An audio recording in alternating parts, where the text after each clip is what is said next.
Hey, it's x-tec again. This is my second video today, and this time I'm going to test Todd Gibson's Lieutenant Colonel clean setup. I've already tested the one for the CMD, but I'll go over part of what I did on that again, just in case you didn't watch the CMD setup.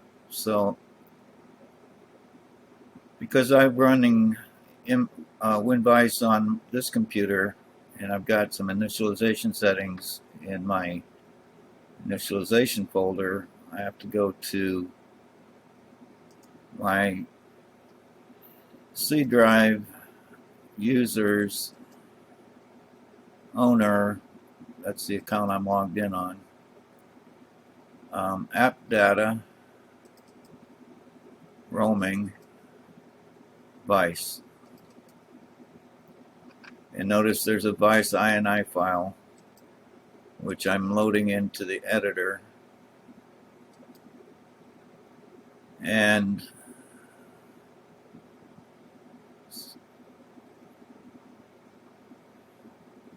you see that there's some configuration settings here that I've used in my WinVice configuration that I want to save as, and the file that I've saved them as is vice.back.txt. This is so that I can, after I'm done testing Todd's files, I can go back and reload my initialization settings so that they're back to the way they were. So you would, at this point, you would just save a backup copy of your initialization files if you have them, if you've ever run Vice before. So I'm going to cancel. I've already done this, and I close this window. Now I've already downloaded the zip files and extracted them into the folders. The folder for the Lieutenant Colonel setup is this one right here. And I'm going to bring up the readme.txt file. Okay, Todd identifies his inbound port with TCP SIR as port 6400 at 38400 baud. He identifies the Lieutenant Colonel LU information. He's got on LU0 all of the release disks from 11.11.20. The email drive is drive 1. It's got NM times already copied to it. He's using LU2 for the etc. drive, LU3 for the directory drive, LU4 for the user drive, and all the rest are empty. So he says to click on load on runme.bat. So what we have to do, go up here, double click runme.bat. I'm going to close this window. This is the TCP SIR window, and this is the WinVice version that brings up the Lieutenant Colonel image. Now before we get started, we need to go into settings and check the machine model, and those are the configuration settings for that. Go into the ROM. He's got the machine ROM set for the kernel, the drive ROMs. Now notice that he's got these configuration settings for, these are probably settings that I had on my WinVice setup. So in order to change them back to the way that they'll work with Todd's settings, we need to browse for the 1542, click on downloads, click on Todd Gibson. Click on this file for the lieutenant colonel setup. Click on that file and click on drives.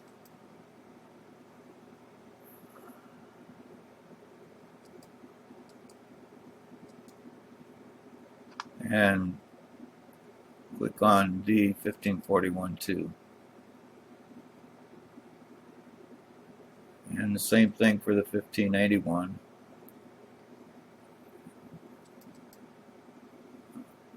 I don't know why the Vice folks made us go through this entire procedure whenever we want to change the location, but that's just the way it is. You're going to have, for each one of the settings,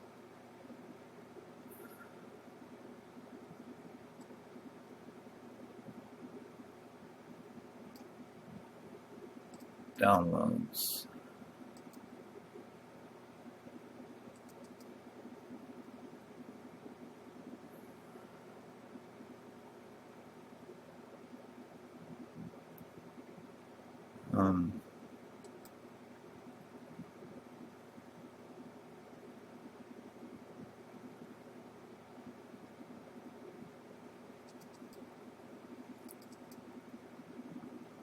Yeah, I'm not sure why this is happening. I guess we gotta click on this downloads and click on Todd Gibson and this one and GTK Vice and drives. This is the 1581, and for the 4000, got to do the same thing. Downloads. Locate the folder that it's in.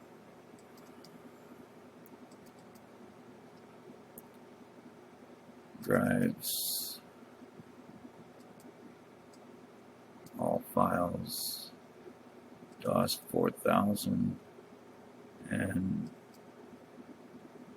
this one doesn't even need to be in there because we're not going to, well, we could be using the CMD for HD. So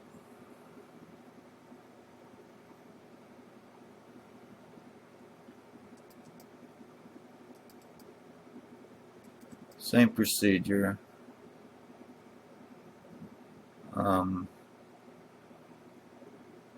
Drives, all files, the DOS CMD HD. And we'll close that.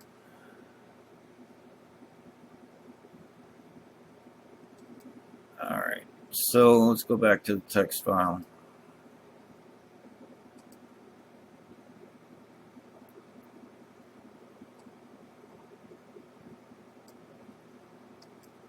He says to load image 3.0, 8, 1 and type run.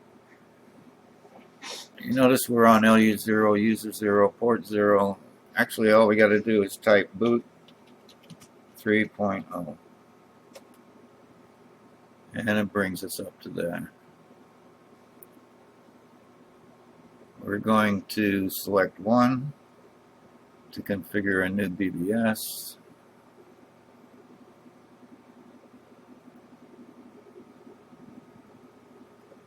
I'm going to use the defaults.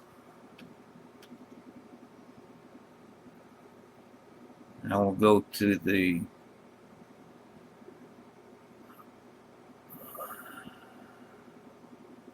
select 2 to set MH 3.0 system clock from the CMD 4000 drive. Device 9.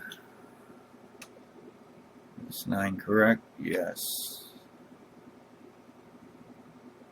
And I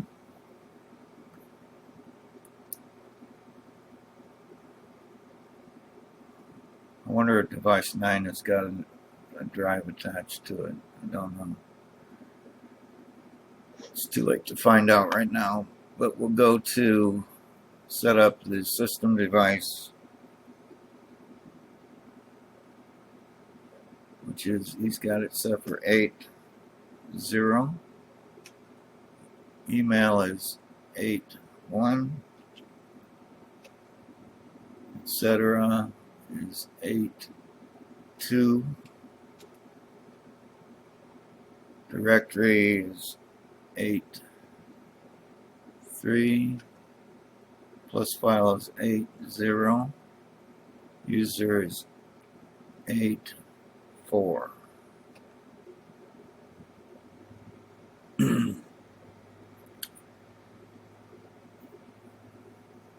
Double checking the information: 80, 81, 82, 83, 80, 84. Okay. I wouldn't actually do it this way. I would put my plus file disk on 80 and all the other files on 81. This is a lieutenant colonel, and you've only got 9 partitions to work with, so. But this is the way he's got it configured, so we'll stick with that. And we're going to set everything to defaults right here and allow the BBS to create the rel files.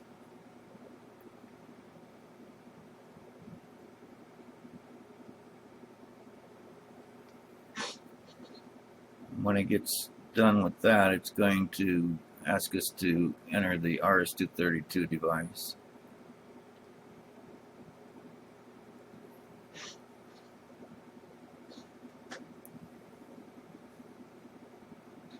We hit any key and enter 1 for SwiftLink. Okay, now the BBS is going to start booting up.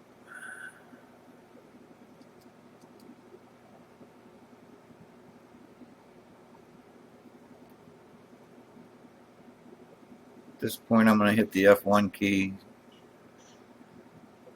This will bring up the split screen and show me a little bit of information about what's going on while this process continues.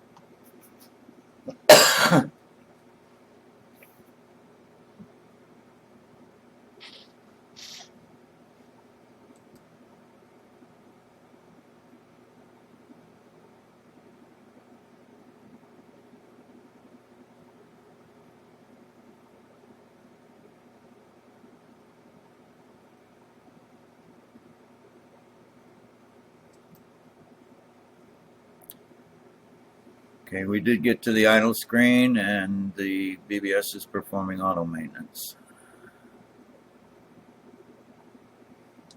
So, since the date was properly configured, I guess he does have a CMD type device set for device 9. That's a good thing.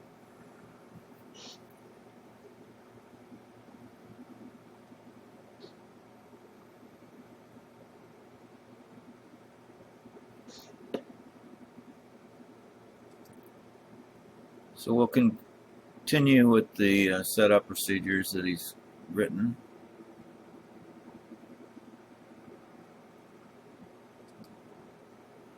As soon as we get back to the idle screen.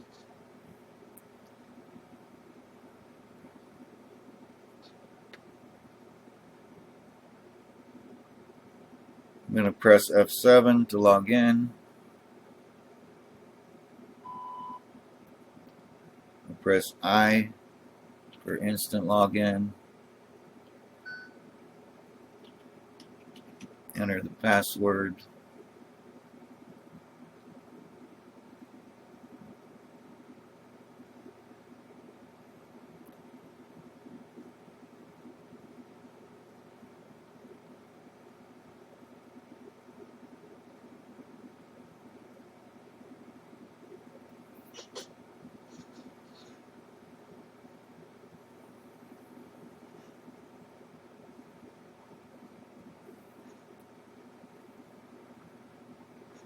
Hit any key and select your time zone. My time zone is 7.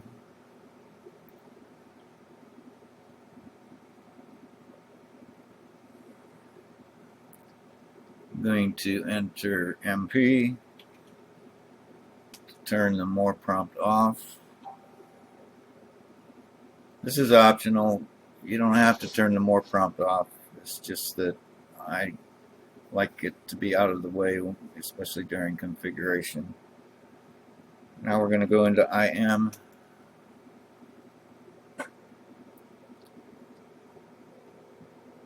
Enter I for miscellaneous features. Now if you notice over here at the in Todd's text file, he doesn't say anything about setting the lieutenant colonel device. Now this is very important since we're running on a lieutenant colonel. You must set your lieutenant colonel device for the device number of the lieutenant colonel. In this case it's device 8. That's very important because the BBS does things a lot differently in regard to accessing the files on a lieutenant colonel than it does on a CMD drive. So next we're going to set the time zone with G.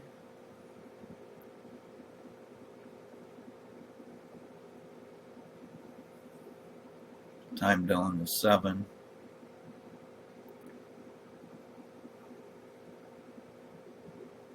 Now we're going to select the system ID with J. I'm going to enter IM. This could be any 2 letters. And we're done with the miscellaneous section, so press M. Next press J to go to the modem config.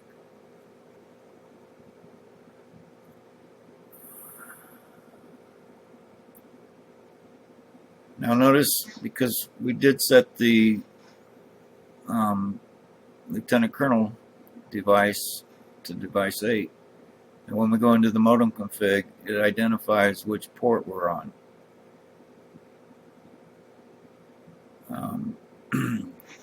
In this case, our emulated host adapter is on port 0, so just hit return for configuring it for port 0.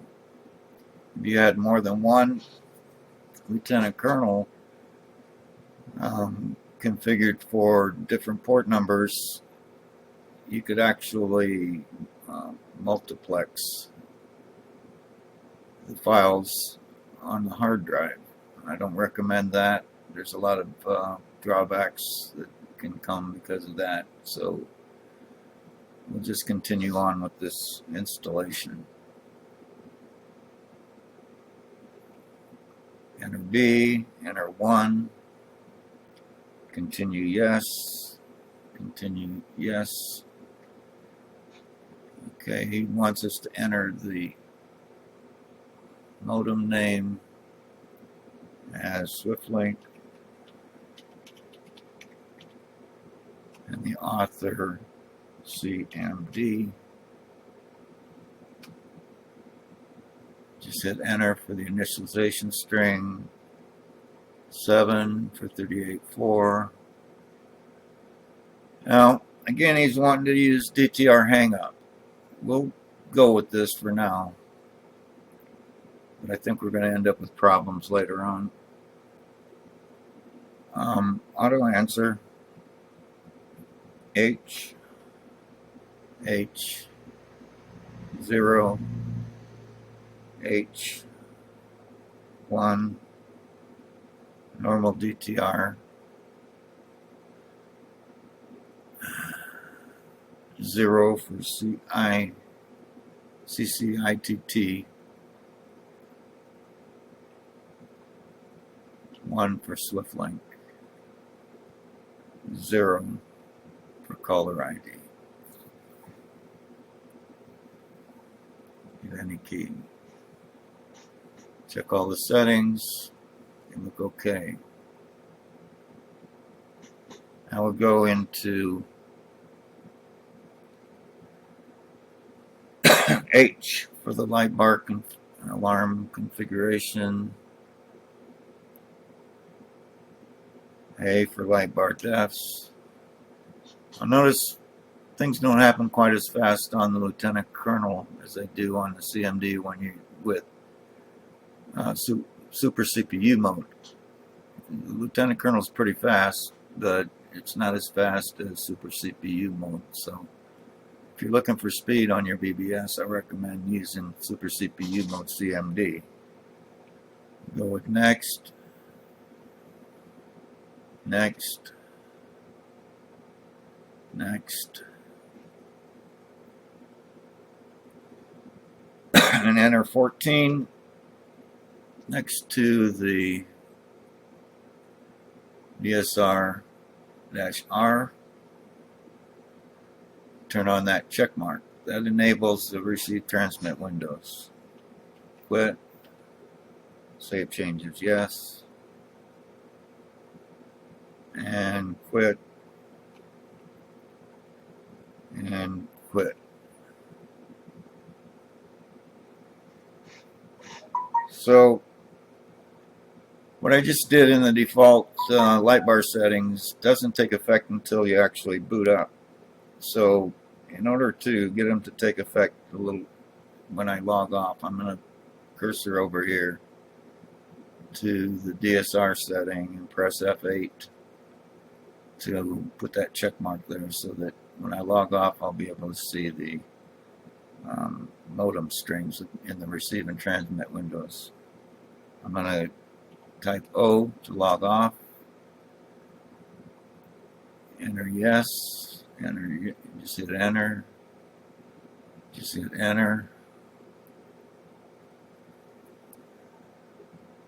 and I'm going to update my user file this time with a yes to save my, because I changed my configuration settings to more prompt off.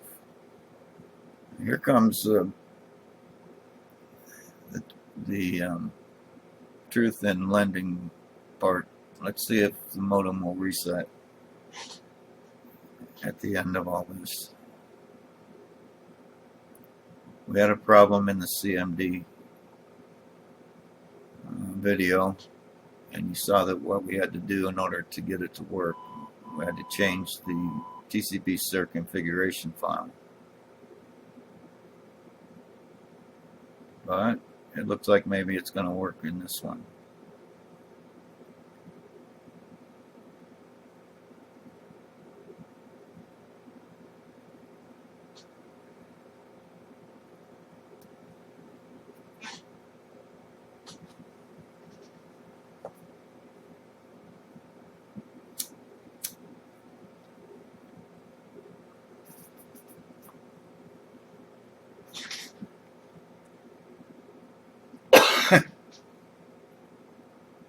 So now we're sitting at the idle screen, and TCP/SIR is not doing anything as it should be, unlike what we saw in the CMD configuration.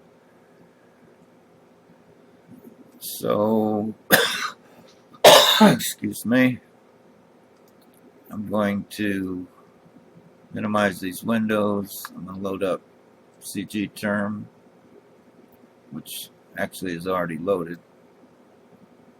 I don't need a second copy of it.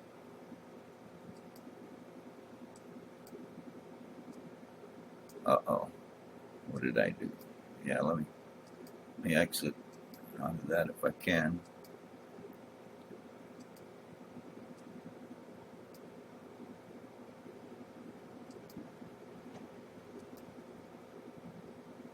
Alright, so escape D. I've already got my computer identified as 192.168.0.165, and I'm on port 6400.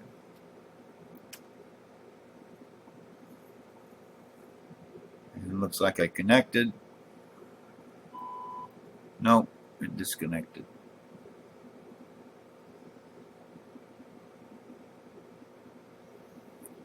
So we got a problem there too.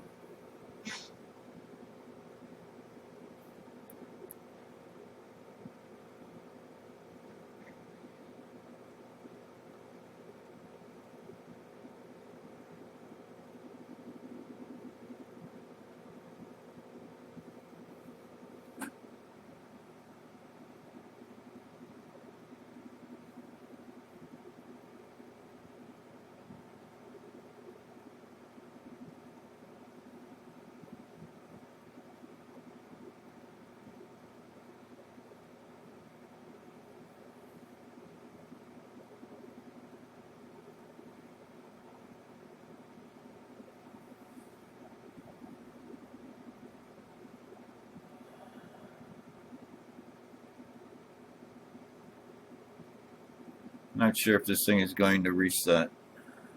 Doesn't look like it is.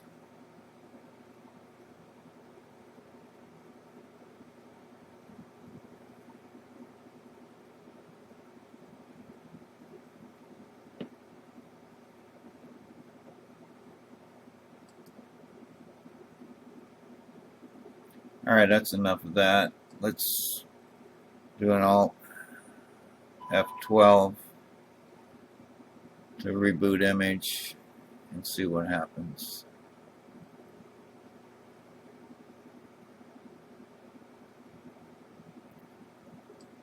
Locked up.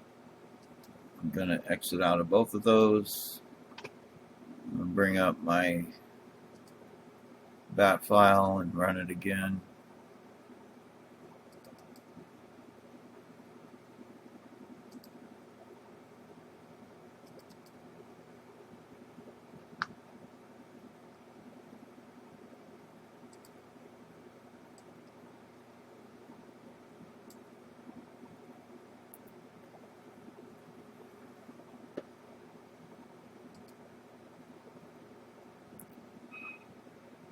We'll type boot 3.0.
Getting to the idle screen. Here comes the sub.modem file.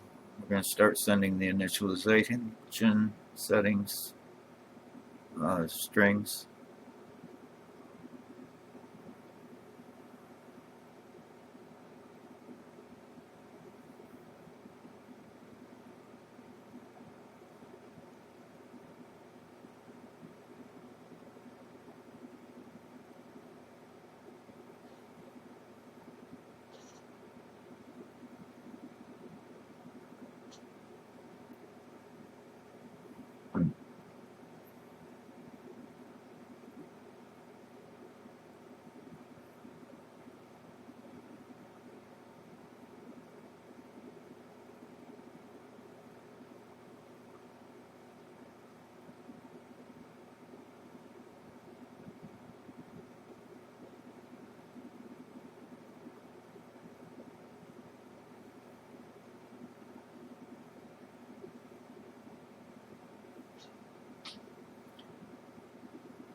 As you can see, WinVice is going crazy again, and it's going to cause me to log on.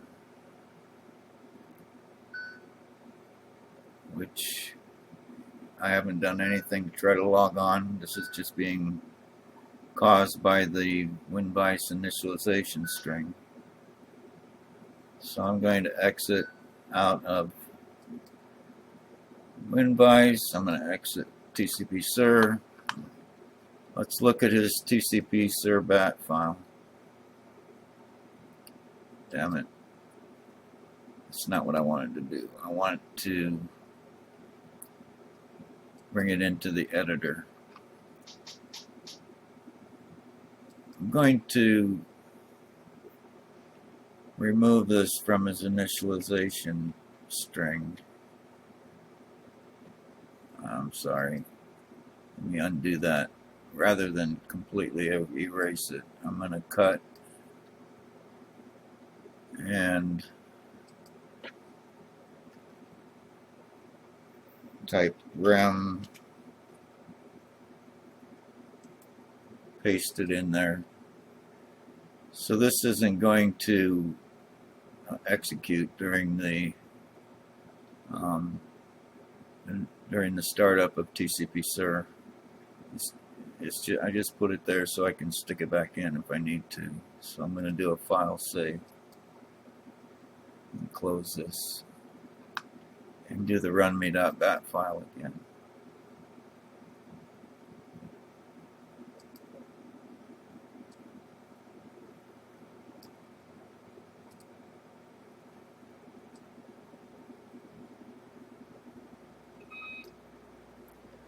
Boot 3.0.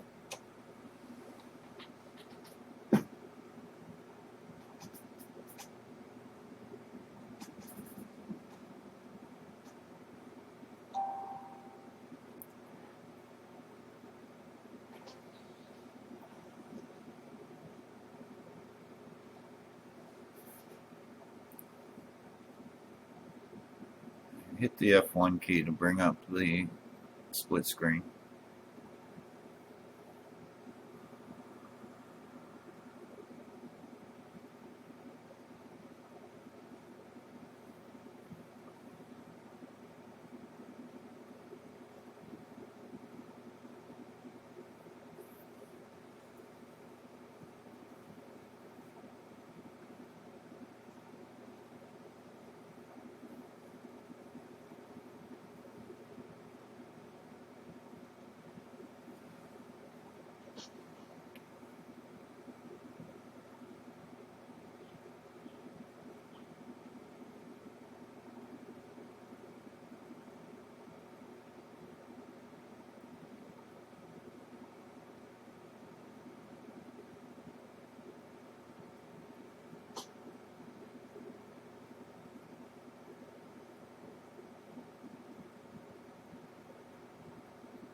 Okay, so now we're at the idle screen. TCP/Ser is not doing anything, which is good. And let me get my CG term up and try connecting again. 6400.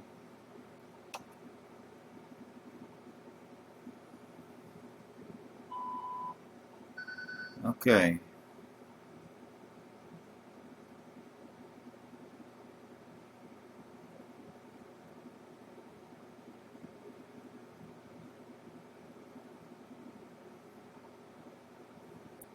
Well, I was on and then it disconnected me.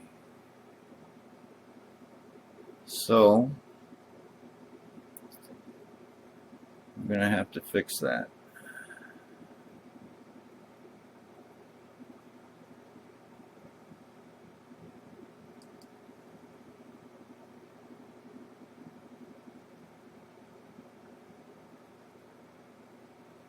Let's log on in mode.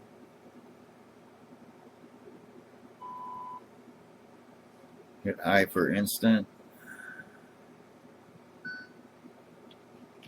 Enter password.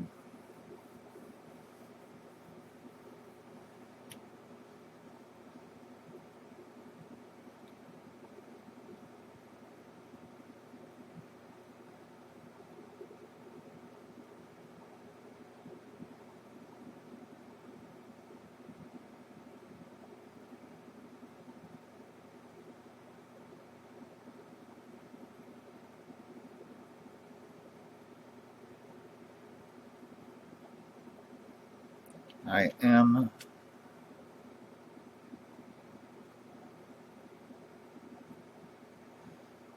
modem config. Hit enter for port 0. Item 2, we're going to use escape code hang up.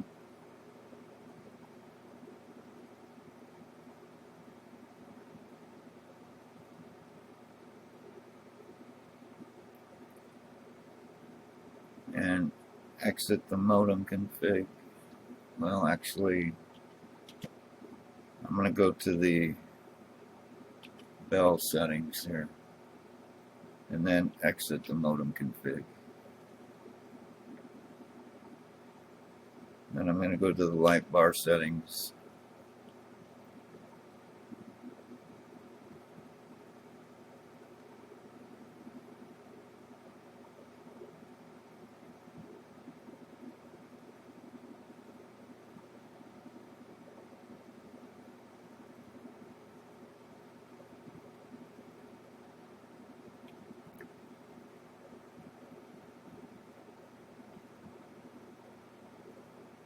Go get over to page 4.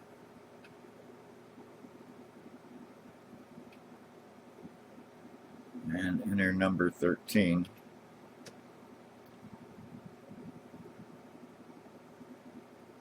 Quit. Save changes, yes. Quit. Quit.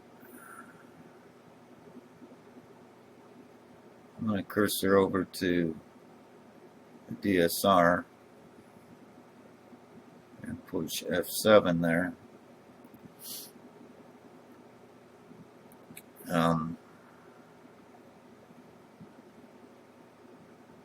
I should see a check mark to the right of DCD. It's going to probably do that when I reboot, but let's see if I can get it to change this way. F7, F8, F7, F8. No, it won't work. So I'm going to log off.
Okay, notice that the DCD check mark came up.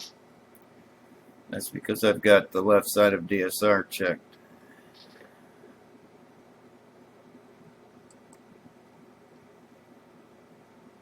So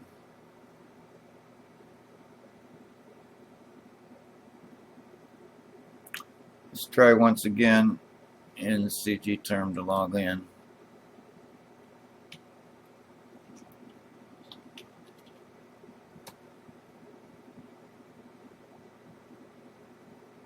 Okay, we're connected.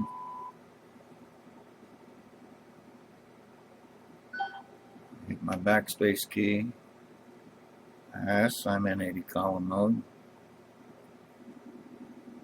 And now I'm able to log in normally.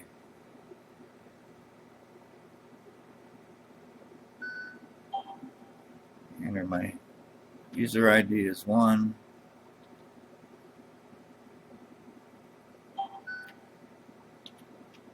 Password.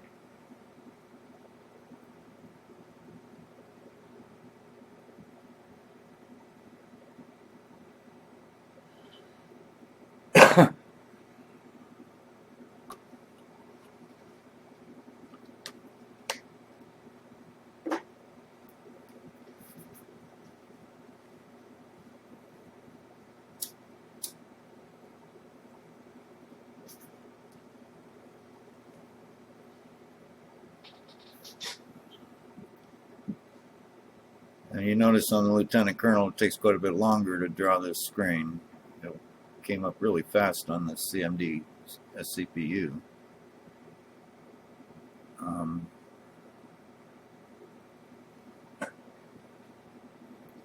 But that's just the way it is. Some people like the Lieutenant Colonel more than they like the CMD. It depends on whether you like speed or functionality of the hard drive DOS system.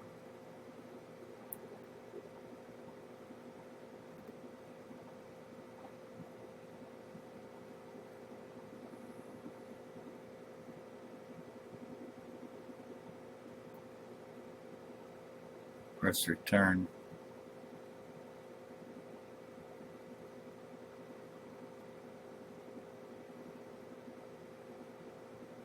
Alright, so that's it. I'm going to log off with 0% exclamation point for instant log off. This is what it is identified by the exclamation point at the end. The percent sign in the middle means to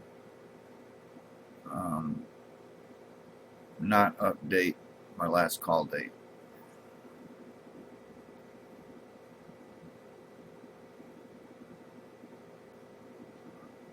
Notice I did disconnect, and let's see if the board resets.